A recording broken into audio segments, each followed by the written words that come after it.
Salut, désolé de faire un audio à minuit 13 du matin, mais j'ai regardé, je suis toujours ces deux séries, Bold and Beautiful and Young and Witless, le jeune et l'agité qui se traduit par Les feux de l'amour et Audacieux et magnifique qui se traduit par Amour, gloire et beauté. Et là, je viens de voir un épisode très intéressant. Comment dire ça? Même si ça fait depuis que j'ai emménagé dans l'appartement où je vis que je regarde le feuilleton, j'ai toujours aimé et adoré le personnage de Phyllis Summer Bailey Clark et aussi sa relation avec sa sœur Avery. J'ai toujours aimé ce personnage. C'est un peu... C'est un personnage que j'ai toujours aimé. C'est ce que j'ai tendance à être, une tête de mule comme Phyllis. Et depuis que je connais le personnage, je veux dire, et là je parle que du personnage de Phyllis. Là je viens de voir l'épisode qu'elle fait croire à sa mort et tout. Je sais que c'est uniquement parce que Phyllis a de la haine pour Diane, et comme Diane a fait semblant de faire croire à tout le monde qu'elle était décédée, et puis qu'elle est revenue et que les souvenirs sont ressurgis, c'est qu'une vengeance. Elle veut se venger de Diane en le voyant pourrir en prison pour des années en espérant que tout le monde va laisser tomber Diane. Mais je pense que Phyllis sous-estime le lien qu'il y a entre Jack et Diane et entre Kyle et Diane. Et ce que je trouve, même si j'adore Phyllis, je suis pas toujours d'accord avec les choses qu'elle fait. Et même si je savais que c'était une fausse mort, j'ai quand même pleuré parce que j'ai toujours adoré Phyllis. J'aime beaucoup son personnage. C'est comme moi, une tête de mule. Quand elle a une idée en tête, elle la lâche pas. Ça devient même une obsession. C'est exactement comme moi. Je me retrouve beaucoup en Phyllis. Et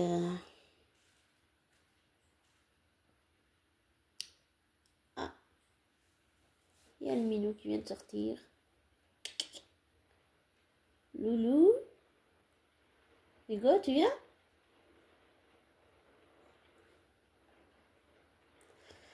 Je sais pas s'il veut sortir du panier ou pas là. Ah.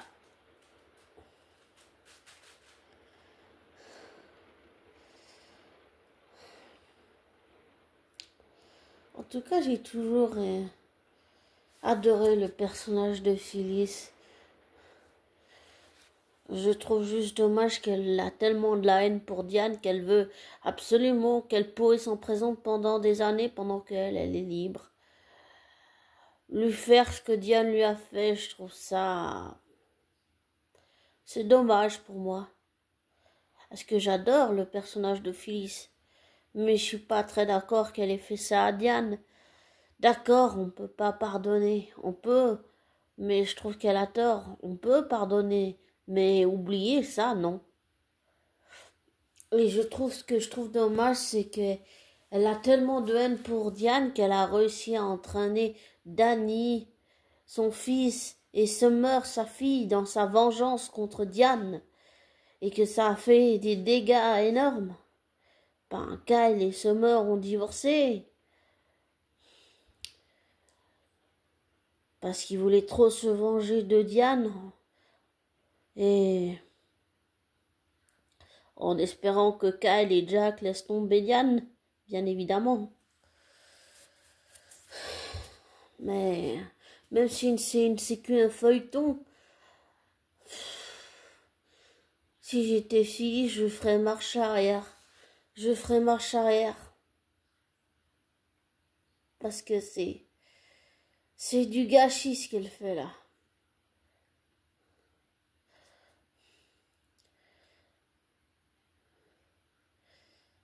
Des fois, je me suis même demandé si j'étais pas un peu comme elle, tu vois. Une psychopathe avec mes actes criminels, harceler ma flamme jumelle, euh, entrer par infraction chez la voisine de mes parents, voler de l'argent à mes parents, j'ai failli tuer mon chat, j'ai failli tuer mon chien, j'ai fait du mal à des gens aussi. Des fois, je me demande pas si je suis une psychopathe comme Phyllis, tu vois. Je me pose des questions. Vraiment.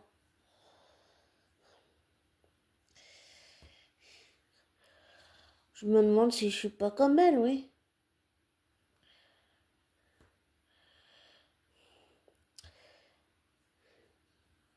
Phyllis, c'est la seule et l'unique. Même si elle m'a inspiré pour le personnage d'une autre Phyllis. Bon, c'est pas la même Phyllis, hein, mais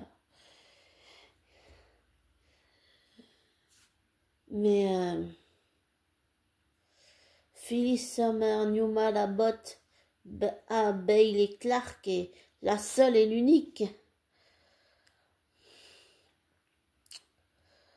Dans ma version à moi qui s'inspire de Bold and Beautiful et Young and Weightless, la version de Phyllis, c'est...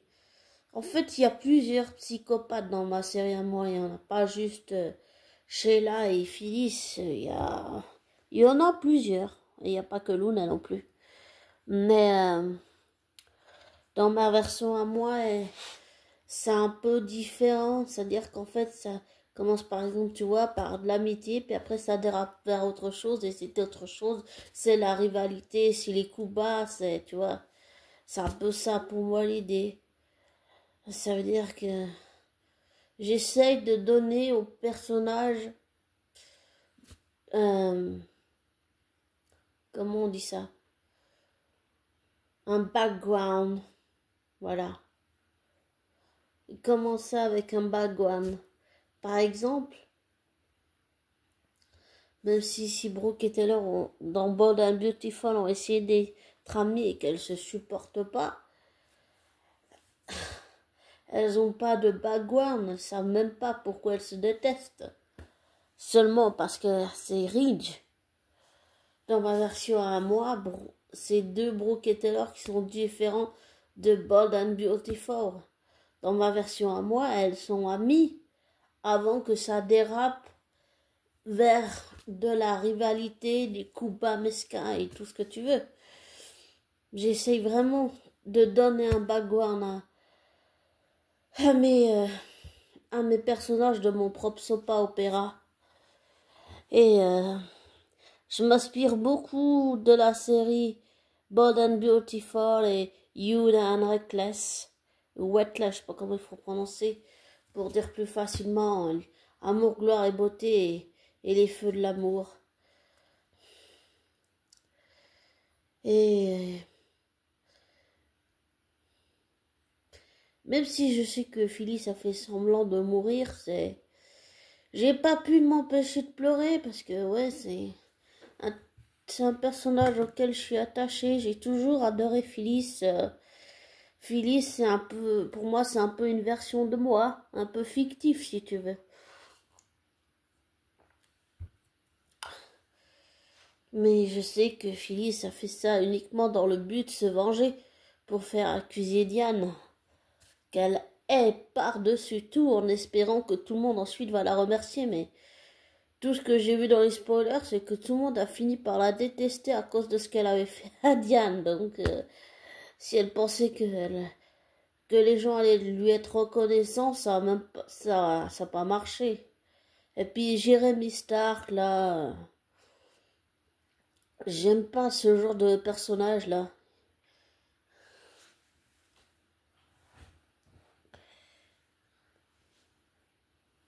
Deux minutes.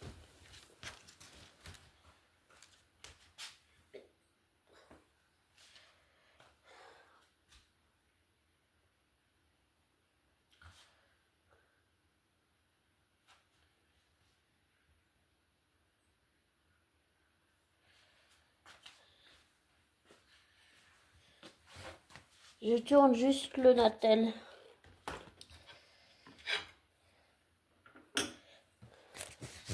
Désolée si je fais du bruit.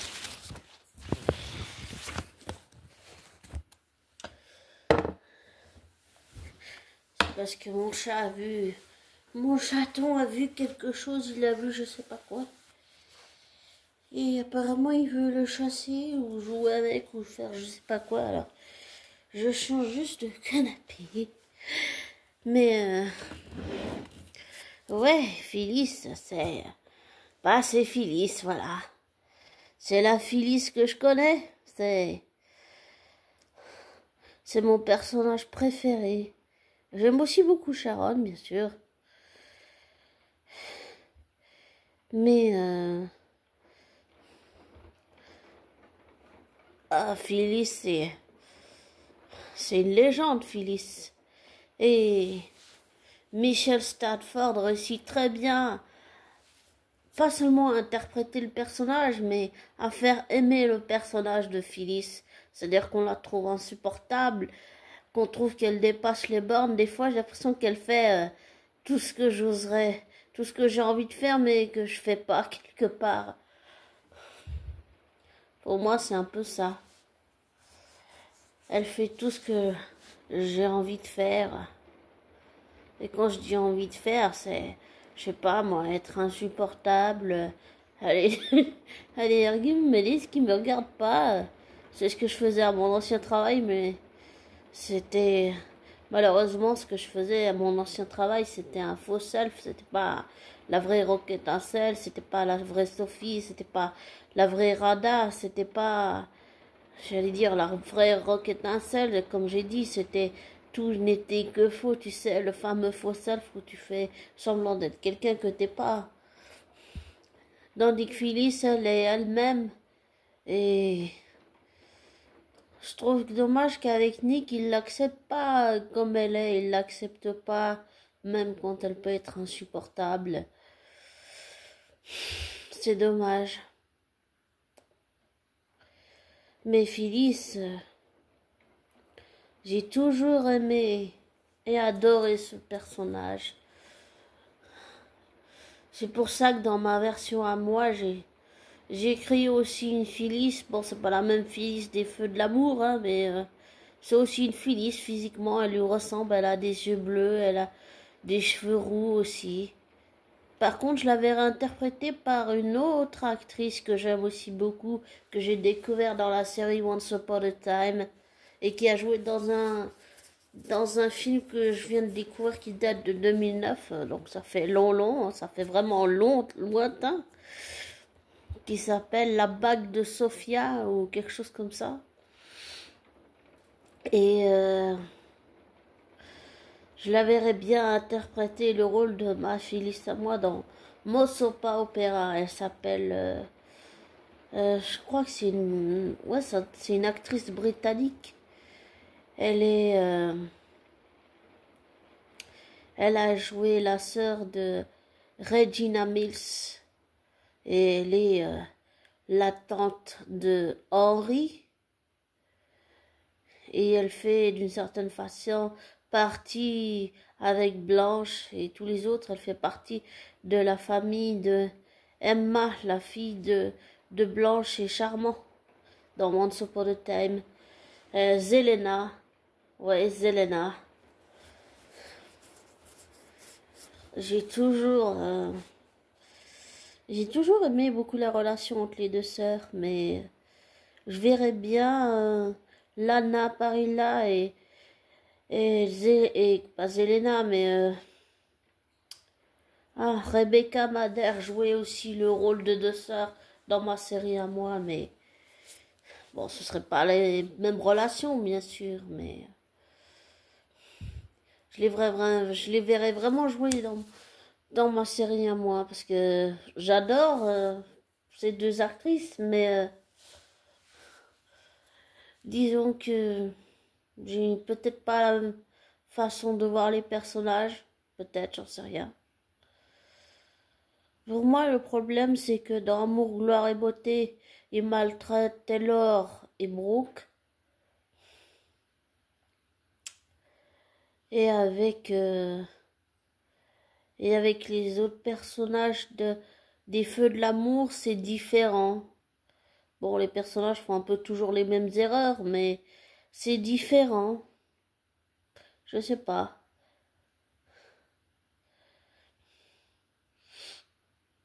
Phyllis, c'est Phyllis. Et Michelle Stafford, elle donne tout pour ce personnage, je trouve. Elle donne vraiment tout. Je sais pas si un jour je pourrais la voir dans d'autres films ou comme ça. Pour le moment, j'arrive pas à l'imaginer dans une autre série ou un autre film. Pour moi, je la vois que dans le rôle de Phyllis, mais j'ai conscience que elle n'est pas que Phyllis. Donc, voilà. Mais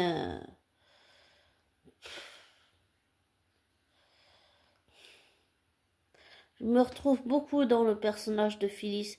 Et je me demande d'ailleurs si c'est pas inspiré d'une personne, parce que j'ai fait des recherches, j'ai découvert qu'il y avait, je crois que c'est une actrice américaine qui s'appelle Phyllis Newman. Il y a une actrice qui a existé qui s'appelait Phyllis, et je sais plus si c'est Newman ou quelque chose comme ça. Je me demande si le personnage de Phyllis dans la série Les Feux de l'amour, c'est pas inspiré d'une actrice qui a réellement existé. Je sais pas, je me pose des questions. Je me pose réellement des questions parce que, je sais pas, souvent on s'inspire de gens réels pour créer nos personnages. Je sais pas, je me pose des questions comme ça.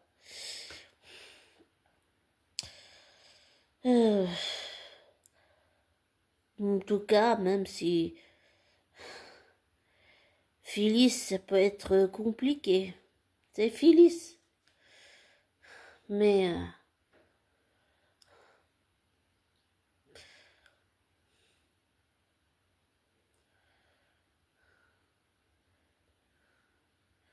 je pense que Phyllis,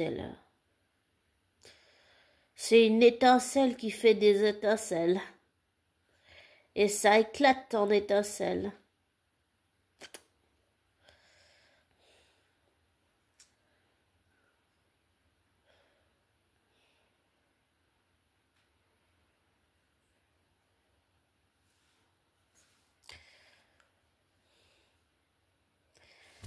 Et comme je te dis toujours, ne te laisse pas influencer par moi. Ne prends pas pour ce que je te dis argent comptant. Fais tes recherches, tes vérifications et tire-en tes propres conclusions. Et je te souhaite une belle matinée, journée, après-midi ou soirée. Je sais pas quand t'écouteras l'audio. Mais oui, voilà. Désolée. Je suis partie un peu loin, mais j'avais juste envie de parler de ce personnage de ce Sopa parce que, je sais pas, j'avais envie. Et puis, Phyllis est unique. C'est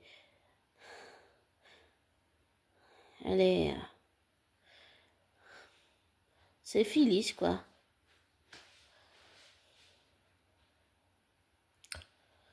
Bon, je te souhaite le meilleur, abonné. Et désolé d'avoir fait trop long. Je te souhaite le meilleur. Ciao.